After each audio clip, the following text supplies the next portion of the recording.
Hello guys, welcome back to my channel. আরও একটা mini vlog নিয়ে তোমাদের কাছে চলে এসেছি। By the way, first of all happy Holi to all of you. শুভ দোল পূর্ণিমা অ্যান্ড বুরা না মানো, আজ তো হোলি হ্যাঁ।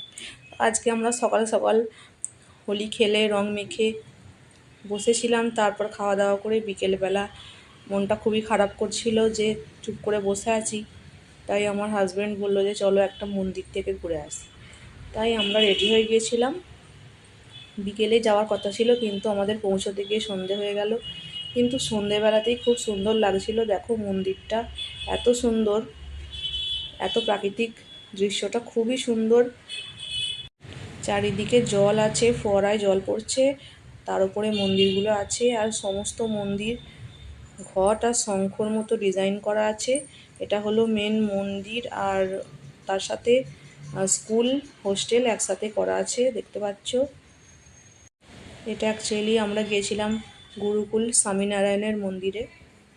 আমি ফার্স্ট টাইম এখানে গেলাম, আমি আগে এখানে কোনো দিন যাইনি, তো আমার গিয়ে খুবই ভালো লেগেছে। এখানে রাধা কৃষ্ণের লীলাগুলো দেখানো হয়েছে। দেখো কি সুন্দর করে প্রাকৃতিক দৃশ্যের মাধ্যমে দেখানো হয়েছে।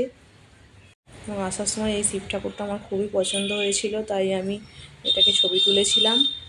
তারপরে সমুদ্র মন্থনের একটি দৃশ্য এখানে দেখানো হয়েছে। দেখো, দেখতেই পাচ্ছ তোমরা, এটা সকলেই জানো যে সমুদ্র মন্থনের সময় এরকম একটি দৃশ্য দেখা গিয়েছিল।